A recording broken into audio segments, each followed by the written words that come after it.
শুভ অপরাহ্ন প্রিয় বন্ধুরা।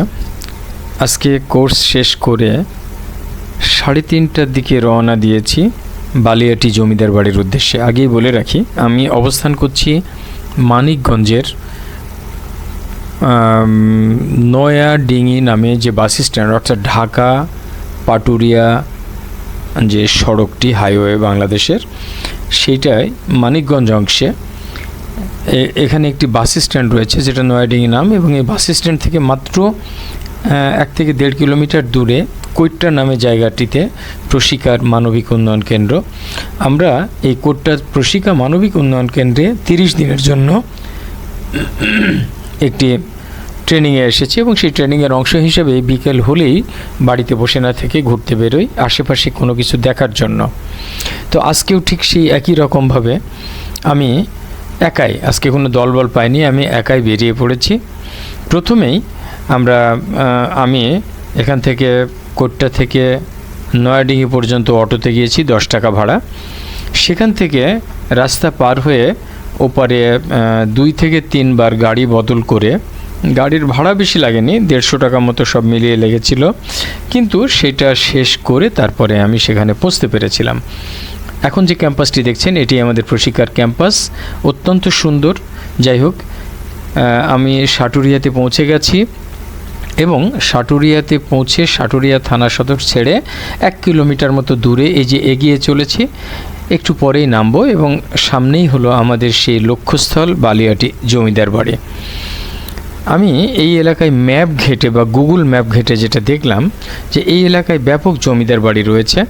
যেমন এখানে বালিটিয়া জমিদার বাড়ি, তারপরে বালিটিয়ার পাশে আরেকটি জায়গা আছে, সেখানে একটি জমিদার বাড়ি আছে, তারপরে মহেড়াতে জমিদার বাড়ি আছে। এই এলাকাটা গোটাটাই ভারতেশ্বরী হোমস টোমস মিলিয়ে বেশ এইরকম একটি ব্যাপার ছিল, যখন খুব প্রসিদ্ধ এলাকা ছিল বলে এটি মনে হয়। এখানে যোগাযোগ ব্যবস্থা খুবই ভালো, আমরা আরেকটি পথে যেতে পারি, এবং আমি ফেরার সময় সেই পথেই ফিরেছিলাম। সেটি হলো গোলোড়া নামে একটি বাস স্ট্যান্ড আছে, যেটি এই নয়াডিঙি এবং মানিকগঞ্জের মাঝামাঝি। এখান থেকে মাত্র 10 টাকা বাসে ভাড়া। সেখানে নামার পরে সিএনজি রিক্সা পাওয়া যায়, সেই সিএনজিতে মাত্র 30 টাকার বিনিময়ে আমরা পৌঁছে যেতে পারি সাটুরিয়া সদরে।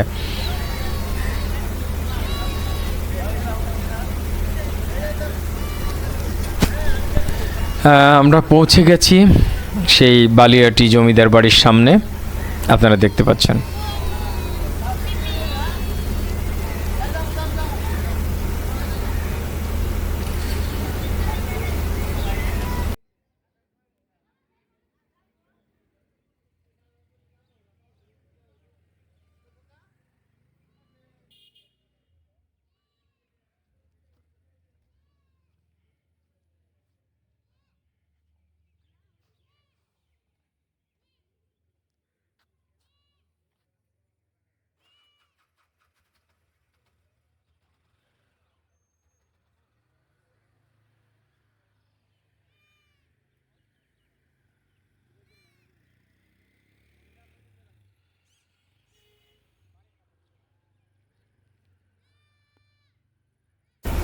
এখানে যেহেতু একটি স্মৃতি সংগ্রহশালা বা মিউজিয়াম তৈরি করা হয়েছে, সেই জন্য এখানে 30 টাকা করে টিকিট রাখা হয়েছে।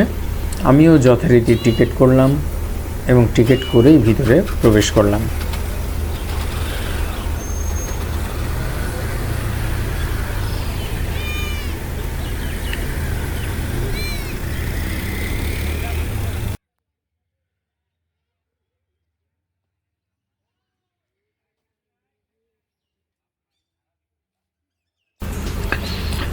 এই ভবনগুলো পুরো ব্রিটিশ স্টাইলে তৈরি, এবং আমরা এখানে দেখতে পাচ্ছি অনেক লম্বা লম্বা পিলারগুলো, যেটা নিচতলা থেকে 3 তলা পর্যন্ত উঠে গেছে। এবং আমরা এখনও পুরনো যে ভবনগুলো কোথাও দেখতে পাই, সেটা এই টাইপের আর্কিটেকচারে গঠন। এখানে লোহার রেলিং ব্যবহার করা হয়েছে, এবং কংক্রিটের চুন সুরকির মানে কাঠামোটা তৈরি করা হয়েছে, আর টালি বা কাঠ দিয়ে সিলিং তৈরি করা হয়েছে। জানালাগুলো দেখলাম লোহার রডের, সেগুলা আমরা বাড়িতে একসময় যেগুলো ব্যবহার করতাম সেই শিকগুলো লম্বা লম্বা করে দেওয়া এগুলো জানালা। পয়নিষ্কাশন পদ্ধতিটাও বেশ আধুনিক ছিল, এটা পরে আমরা দেখব, পুকুর পাড়ে এটি পিছন দিকে, সে সময় আমরা এটা নিয়ে আলোচনা করব।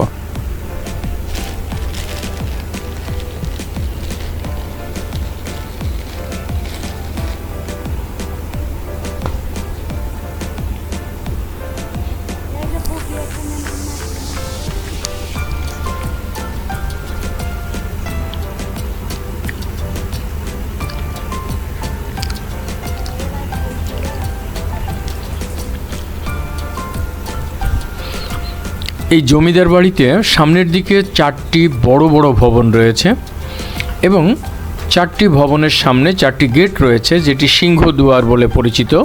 প্রত্যেকটি গেটের উপরে সিংহের মূর্তি রয়েছে।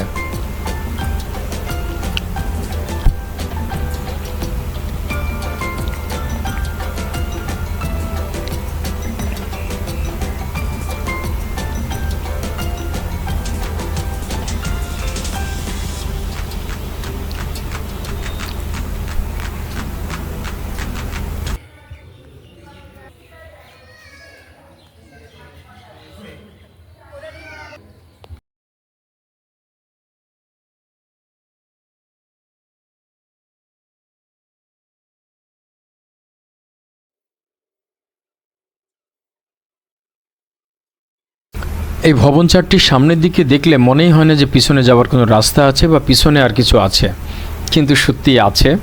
এবং আমরা একটু পরেই দেখতে পেলাম যে এই যে গলিটা দিয়ে, 2টা বিল্ডিংয়ের মাঝখান দিয়ে চিকন একটি গলি, স্যাঁতস্যাঁতে অবস্থায়, এটি নাকি ছিল তাদের রাস্তা যাতায়াতের। তো এটিকে পুরোপুরি আমার রাস্তা মনে হয়নি, এটি জাস্ট একটা কার্নিশের মতো জায়গা। যাই হোক, তো এইটা দিয়ে তারা যাতায়াত করতেন। আমিও সামনের দিকে এগিয়ে চললাম ধীর পায়ে, কারণ দারুণ পিচ্ছিল ছিল জায়গাটি। এই যে আমরা পৌঁছে গেলাম পিছনের দিকে, অর্থাৎ অন্দরমহলে। ঘুরে বেড়াচ্ছিলাম আর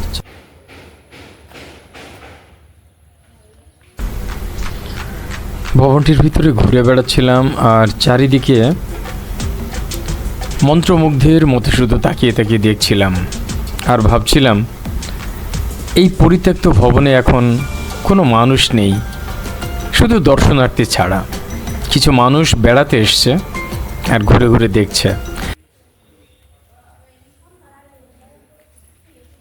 কিন্তু এমন এক সময় ছিল যখন এখানে কলকাকলিতে মুখরিত ছিল। রাজা, তাদের পরিষদবর্গ, তাদের ব্যবসায়ী সম্প্রদায়, তাদের ব্যবসায়ী লোকজন, কতই না মুখরিত ছিল এই জায়গাটি। তাদের ক্ষমতার দাপটে এই এলাকায় সাধারণ মানুষ হয়তো আসতেই পারত না।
অদ্ভুত ব্যাপার হলো, আজ এখানে কোনো হইচই নেই, শাসন ত্রোষণ নেই, কোনো চিল্লাচিল্লি নেই, কোনো অপরাধীকে বকাঝকা নেই, কোনো অপরাধীর কান্না তীব্র সেই শব্দ নেই, রানীদের ব্যস্ততা নেই,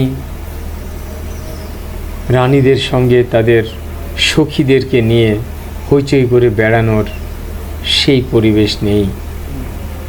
সবই ছিল এক সময়। এই বিল্ডিংগুলোর চেহারা দেখলে বোঝা যায় খুব বেশি দিন আগের কথা না, এটা ঊনবিংশ শতাব্দীর শেষের দিকে এবং বিংশ শতাব্দীর গোড়ার দিকের কথা। আজ থেকে 200 বছর আগের মতো কাহিনী। যেন সব আছে, শুধু মানুষগুলো নেই। এখানে এক সময় কত না ঘটনা ঘটত।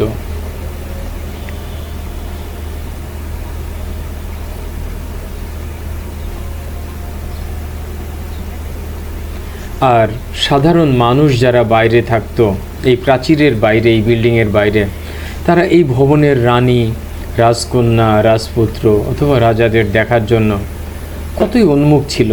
হয়তোবা রাস্তার পাশে তারা বসে থাকতো, হয়তোবা পিছনের পুকুর পাড়ে উঁকি দেওয়ার চেষ্টা করত, কিন্তু রেস্ট্রিকশন ছিল ভয়ঙ্কর, হয়তো তাতে তাদের মৃত্যুও ঘটত।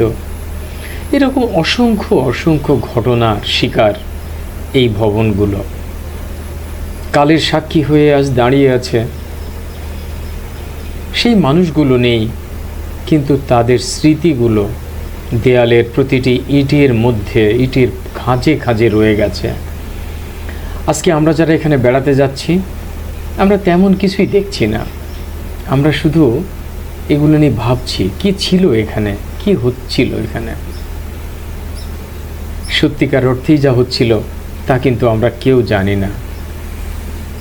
তো যাই হোক, রাজাদের ব্যবসা, তাদের অন্দরমহল, পুজো অর্চনা, নাটক মঞ্চস্থকরণ, তাদের পুকুর পাড়ে বসে সময় কাটানো, পুকুরে স্নান করা, এই যে ইদারাগুলো আমরা দেখতে পাচ্ছি, এরকম অসংখ্য ইদারা চারপাশে আছে, যে ইদারাগুলোয় পানি এখনও রয়েছে। আগে এক সময় নলকূপ ছিল না, অথবা নিচ থেকে পাম্প করে পানি উঠানো হতো না, তখন এই ইদারাগুলোই ছিল একমাত্র পানির যোগানদার। এই যে দুটো ভবন দাঁড়িয়ে আছে মাঝখান দিয়ে রাস্তা, এই রাস্তাগুলোর কিছু সংস্কার হয়েছে, কিন্তু সেগুলো তো আগেকারই আসলে।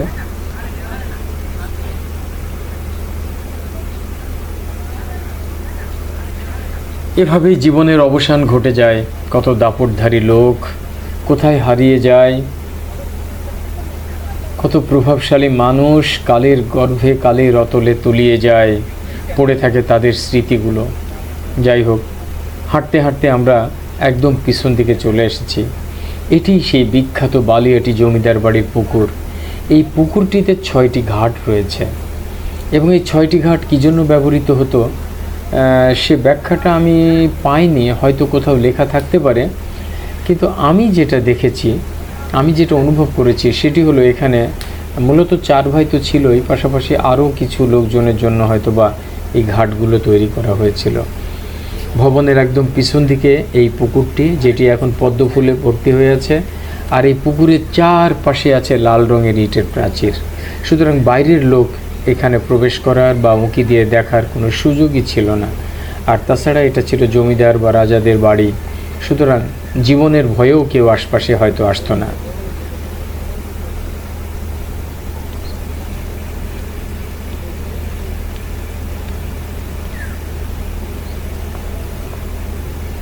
পুকুর পাড়ে এসে এই সুন্দর মুহূর্তে কার না সেলফি তুলতে ইচ্ছে করে। আমিও একটু সেলফি ভিডিও তুললাম। অল্প কিছু দর্শনার্থী ছিল, আমরা একসঙ্গেই প্রায় ঘুরলাম, দেখলাম, যদিও কারো সঙ্গে কারো খুব পরিচয় হয়নি। এই যে জায়গাটি দেখতে পাচ্ছি, দুটো বিল্ডিংয়ের মাঝখান দিয়ে চিকন করিডোর। আমরা এখন বাড়ি বানানোর সময় যেটা করি না, পাশাপাশি জমি থাকলে জমিতে ছাড় দিই না, একদম কাছাকাছি করি, 3 ফিট 4 ফিট জায়গা রাখতে হয়। ঠিক এখানেও নিজেদের করা বাড়ি, তারপরেও কিন্তু তারা এমনি করে দুটো বিল্ডিংয়ের মাঝখানে করিডোর বা ফাঁকা জায়গা রেখেছিল, সম্ভবত আলো বাতাস আসার জন্য অথবা ড্রেনের পানি নিষ্কাশনের জন্য। এটি হলো টয়লেট, যে কথাটা আমি প্রথমেই বলেছিলাম যে পরে বলবো, এটি আছে পুকুর পাড়ে। এটি টয়লেট। অদ্ভুত ব্যাপার, এই টয়লেটের যে সিস্টেম, সেটি হলো এই যে বিল্ডিং থেকে বেরিয়ে এসে এই রাস্তা, এই একদম বাইরে কিন্তু ওপেন, এখান থেকেই সিঁড়ি দিয়ে উঠে তারা টয়লেটে ঢুকতো। সেটি ঘরের মধ্যে ছিল না, ছিল ঘরের বাইরে, এবং এই টয়লেটগুলো ওপেন ছিল। এবং আমরা রাজশাহীতে একসময় যেটা দেখেছিলাম যে মানে প্যান বা কমোডের যেটি ব্যবহার করা হতো সেই সময়, তার নিচে একটা পাত্র থাকতো, সেখান থেকেই পরিষ্কার পরিচ্ছন্ন কর্মীরা সেটি সংগ্রহ করে নিয়ে যেত। এখানেও ঠিক একই অবস্থা ছিল, এবং আমি কয়েকটি জায়গা ঘুরে ঘুরে এই বিল্ডিংয়ে দেখলাম ঠিক আগের মতোই একই অবস্থা এখানেও ছিল।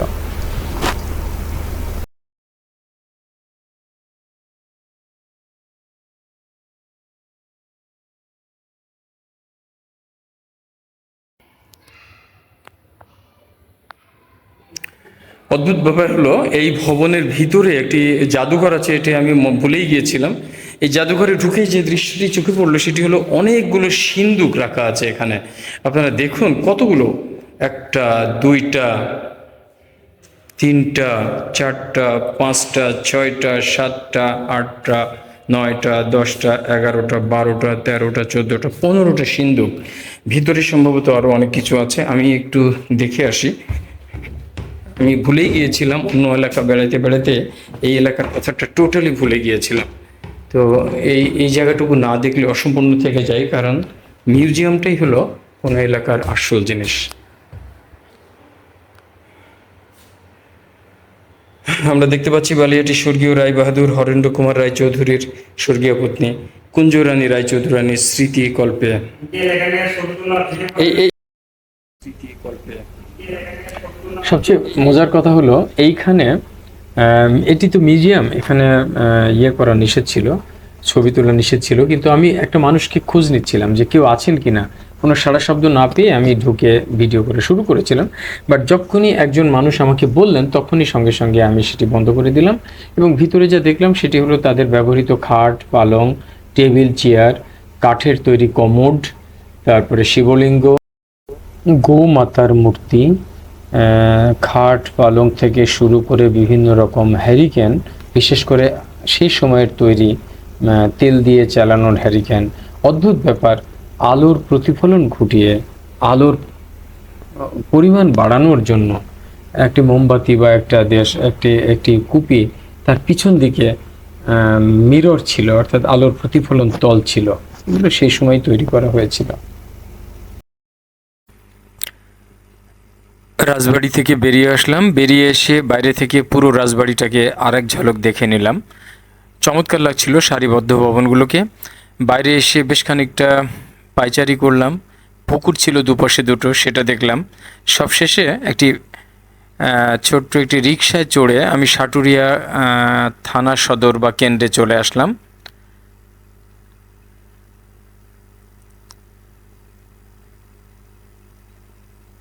এখানে পুকুরটি দেখতে পাচ্ছেন, পুকুরটি বেশ সুন্দর, কিন্তু দুপাশের দুটো পুকুরই বেশ সুন্দর লাগছিল। এই এলাকায় অনেকগুলো পুকুর, আসলে রাজাদের বাস ছিল তো, যে কারণে তখন প্রচুর পুকুর ছিল এই আশপাশে। যাই হোক, সাটুরিয়া কেন্দ্রে এসে আমি একটি বাজারে ঢুকলাম। চারপাশে বেশ বিকিকিনি চলছিল, এবং সেগুলো সব হাটের মতো। সাধারণ মানুষজন তাদের নিত্যদিনের পণ্য নিয়ে এই গোলাকার চত্বরটিতে হাজির হয়েছেন, মানুষ কেনা বেচাও করছে। আমি ঘুরে ঘুরে এই জায়গাগুলো দেখলাম।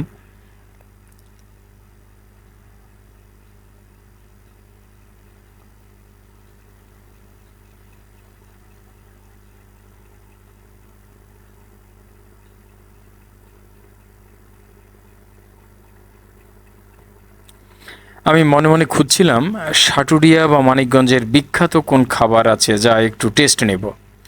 তো খুঁজতে খুঁজতে একটি মিষ্টির দোকানে ঢুকলাম। আমি কয়েকদিন আগে শুনেছিলাম যে এখানকার মিষ্টি নাকি খুব বিখ্যাত হয়। তো পাশেই একটি মিষ্টির দোকান দেখে আমি মিষ্টির দোকানে ঢুকলাম, এবং ঢোকার পরে আমি তাদেরকে জিজ্ঞেস করলাম যে এখানে কোন কোন মিষ্টি সব থেকে সেরা। তখন একজন দোকানকর্মী আমাকে দেখিয়ে দিলেন যে এই মিষ্টিটি সব থেকে বেশি দাম এবং সব থেকে ভালো। মিষ্টিটি প্রায় 750 না 800 টাকা করে কেজি, প্রতি পিস মিষ্টির দাম 80 টাকা। তো আমার প্রথমে শুনে একটু ভিড় খাওয়ার মতো অবস্থা, যে এক পিস মিষ্টি 80 টাকায় বিক্রি হচ্ছে, ছোট্ট একটি মিষ্টি, খুব যে বড় বড় তাও না। তো এই যে এই মিষ্টিটি, এই যে সাদা মিষ্টিটি, এটির দাম চাচ্ছিল প্রতি পিস 80 টাকা করে। তো আমি যেহেতু গিয়েছি স্বাদ নিতে, তাই টাকার চিন্তা আর করিনি। আমার প্রথম চিন্তাই হচ্ছিল জিনিসটি কী সেটি আমি খেয়ে দেখব। অর্ডার করলাম, চলে আসলো আমার টেবিলে।